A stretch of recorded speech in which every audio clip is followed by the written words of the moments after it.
আসসালামু আলাইকুম। আমি মোহাম্মদ রাজাউল করিম রাজু, একজন সাইবার সিকিউরিটি অ্যানালিস্ট এবং সিইএইচ সার্টিফাইড। আজকে আলোচনার মূল বিষয়বস্তু হচ্ছে ম্যালওয়্যার অ্যানালাইসিস। ঠিক আছে, অর্থাৎ একজন হ্যাকার আমাদের পিসিতে কিভাবে ম্যালওয়্যার ইনজেক্ট করতে পারে এবং সেই ম্যালওয়্যারটা আমাদের কীরকম কতটুকু হ্যাম্পার করতে পারে সেটা নিয়ে মূলত আজকে আলোচনা করব। সো অ্যাজ ইউজুয়াল আমরা অনেকেই জানি যে আমরা কোনো কিছু যদি ডাউনলোড করতে চাই তাহলে ইউটিউবের পূর্বে জাস্ট এস দিলে আমাদের ডাউনলোড অপশনটা চলে আসে, অর্থাৎ অন্য একটা সাইটে নিয়ে যায় আমাদেরকে। সেই সাইটটার নাম হচ্ছে en1setform.net। এই সাইটটা আমাদেরকে নিয়ে যায় এবং ওখান থেকে আমরা যদি ডাউনলোডে ক্লিক করি তাহলে দেখা যায় যে আমাদের ডাউনলোড প্রসেস হয়। ক্লিক করার পরে দেখবেন যে আমাদের ভিডিও ডাউনলোড স্টার্টিং শুরু হয়ে যায়।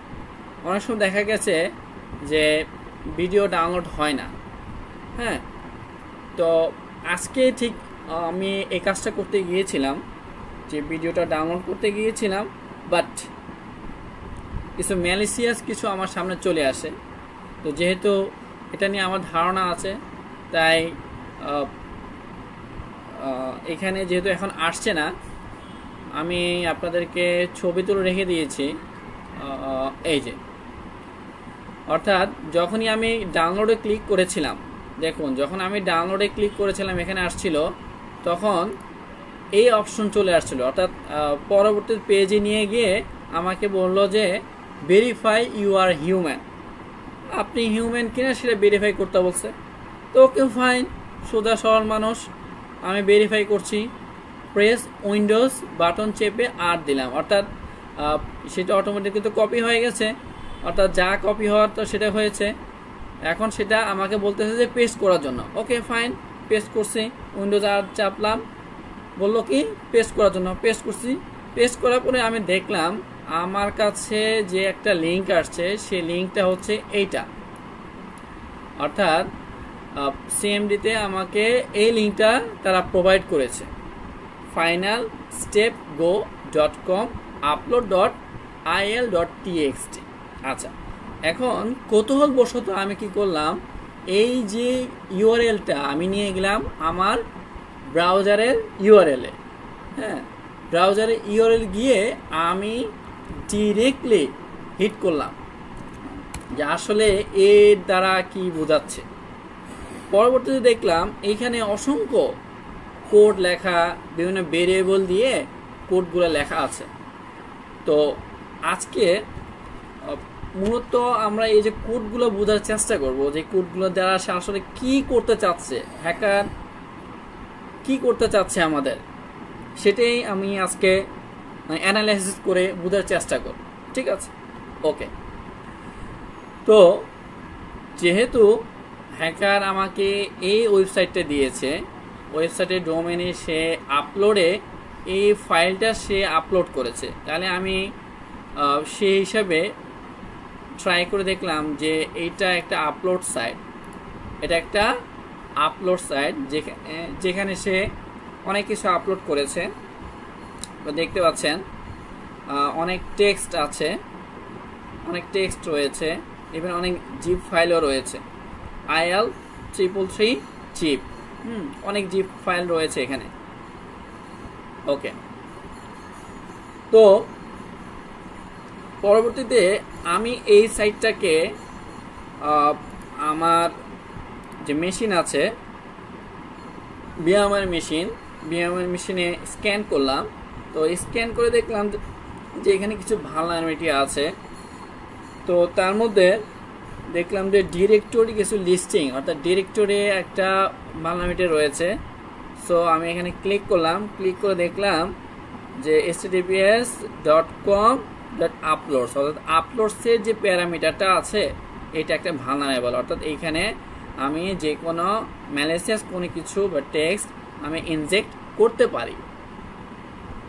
তো যার থ্রুতে হ্যাকার এখানে একটা ইনজেক্ট অর্থাৎ পেলোড সে ইনজেক্ট করেছে। ওকে, এখন চলে যাই আমরা সেই স্ক্রিপ্টটাতে, অর্থাৎ ওই টেক্সটটাতে যেটা আমি ওপেন করে পেয়েছি। ঠিক আছে, যেটা অর্থাৎ আমাকে দেওয়ার পর আমি ওপেন করে পেয়েছি, সেই স্ক্রিপ্টটা আমরা একটা অ্যানালাইসিস করব। তো সেই জন্য আমরা চলে যাব আমার এই ডক ফাইলটাতে। আমি এটা নিয়ে একটু অ্যানালাইসিস করেছিলাম, সেই অ্যানালাইসিসে একটু আলোচনা করব। সার্ভারের স্পেসিফিক পারপাসের উদ্দেশ্যে এই কিওয়ার্ডসগুলা ইউজ করা হয়েছে। ওকে, সো এখানে দেখুন এই ভেরিয়েবল আন্ডারে এখানে একটা ডোমেইন দেওয়া আছে এবং তার আপলোডে সে কি আপলোড করছে il:222.zip। দেখুন il:222.zip এটা আমরা পাবো il:111.zip। এই যে একটা জিপ ফাইল সে এখানে কিন্তু আপলোড করেছে, সে এইটারই একটা লিঙ্ক সে এখানে দেখিয়ে দিয়েছে। দেন তারপর বলেছে কি 009 এটা একটা ভেরিয়েবল নিয়েছে। দেন বললো যে environment app data dot plus আরেকটা ভেরিয়েবল। তো কি করলো সে, এই যে সে জিপ ফাইলটা পেয়েছে, এই জিপ ফাইলটা সে অ্যাপ ডাটাতে নিয়ে গিয়ে অ্যাপ ডাটা একটা ডিরেক্টরিতে নিয়ে সে রাখতেছে, পুট করতেছে। ঠিক আছে, পুট করার পরে এই যে পাথটা, হ্যাঁ, এই পাথটা সে ডিফাইন করে দেবে, অ্যাপ ডাটা পাথটা সে ডিফাইন করে দেবে কিসের জন্য? এই জিপ ফাইলটা রাখার জন্য। ওকে, দেন পরবর্তী কমান্ডে আমার দিছি কি btdsgfci এটা একটা ভেরিয়েবল নিয়েছে, ওই এক্সিকিউটিভ ফাইলটা এই ভেরিয়েবল ভিতরে রাখছে। আবার এই ভেরিয়েবলটা অর্থাৎ এই পুরো জিনিসটা আবার এই ভেরিয়েবলের মধ্যে রাখতেছে। ওকে, কিসের জন্য? এক্সট্রাক্ট করার জন্য। অর্থাৎ এইটা সে এক্সট্রাক্ট করবে যাতে করে এটা অ্যান্টিভাইরাস বা কোনো কিছু এটাকে নষ্ট করে না দেয়, সেজন্য সে এই কাজটা করছে। cmd lets and function, দেন হচ্ছে সে ফাংশনের কাজগুলো করছে। অর্থাৎ দেখুন এই পাথের মধ্যে যদি এইটা না থাকে, অর্থাৎ এই ভেরিয়েবলটা যদি না থাকে, তাহলে সে কি করবে? Create a new directory.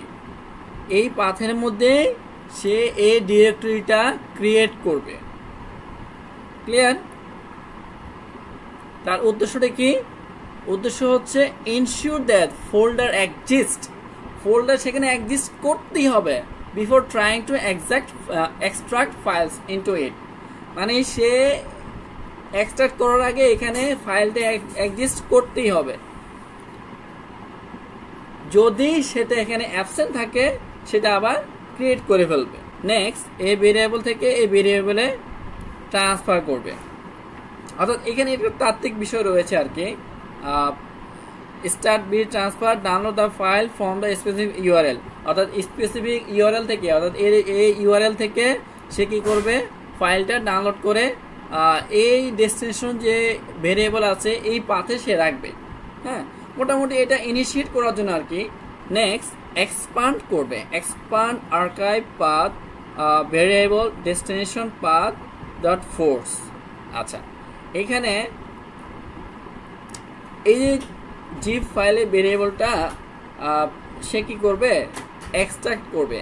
হ্যাঁ, অর্থাৎ এই যে এখান থেকে যেটা ডাউনলোড করা আছে সেটা এক্সট্রাক্ট করবে টু দ্য ফোল্ডার। অর্থাৎ এই ফোল্ডারের ভিতরে ঢুকে এখানে যে এখানে যে ফাইলটা আছে সেটাকে সে কি করবে? এক্সট্রাক্ট করবে। এক্সট্রাক্ট করার পরে then ensure existing files with the same name in the destination folder will be overwritten। আচ্ছা, এখানে বলছে সে ইনশিওর করবে যে এখানে ফাইলটা অবশ্যই আছে কি সেম নামে, একই নামে। Okay, then remove item variable. সে কি করলো? Remove item delete the zip file. সে কি করলো? ওই যে জিপ যে ফাইলটা রয়েছে সে জিপ ফাইলটাকে রিমুভ করে দিচ্ছে। ওই যে রিমুভ ফাইলটা এখানে রয়েছে, হ্যাঁ, সে রিমুভ ফাইলটাকে সে রিমুভ করে দিয়েছে আফটার এক্সট্রাকশন, অর্থাৎ আমার ফাইলটা এক্সিকিউট হওয়ার পরে সে জিপ ফাইলটাকে রিমুভ করে দিয়েছে। তাতে কি হচ্ছে, cleans up by removing the download zip file leaving only the extract content. Okay, একই কথা। স্টার্ট প্রসেস বিডিডি জিএফ, অর্থাৎ স্টার্ট প্রসেস ভেরিয়েবল, হ্যাঁ, অর্থাৎ এই ভেরিয়েবলটাকে এখন ফাইনাল ভেরিয়েবল থাকতেছে কি, ফাইনাল ফাইলটা হচ্ছে আমার প্রাইভেসি ড্রাইভ ডট ইএক্সি, অর্থাৎ এটা আমার থাকতেছে, হ্যাঁ, ভেরিয়েবলের মধ্যে এটা থাকতেছে। সো এটাকে এখন সে কি করবে, রান করাবে। Run the executable that was extracted from the zip file. ও একই কথা, যে জিপটাকে যেটা এক্সট্রাক্ট করেছিল সেটাকে এখন সে এক্সিকিউট করবে। This could manages software given the context. Okay, now new item property path। আচ্ছা, এখন সে কি করবে, একটা নতুন প্রপার্টি, একটা পাথ ক্রিয়েট করবে। কারণ হচ্ছে যাতে এই অর্থাৎ এই সফটওয়্যারটাকে, তার যে ম্যানেজেস টুলসটাকে যাতে আমরা নর্মাল যারা ইউজার আছে তারা যাতে খুঁজে না পায়, সেজন্য সে এই নিউ পাথটা সে সিলেক্ট করার ট্রাই করছে আর কি, অ্যাজ এ স্ট্রিং হিসেবে।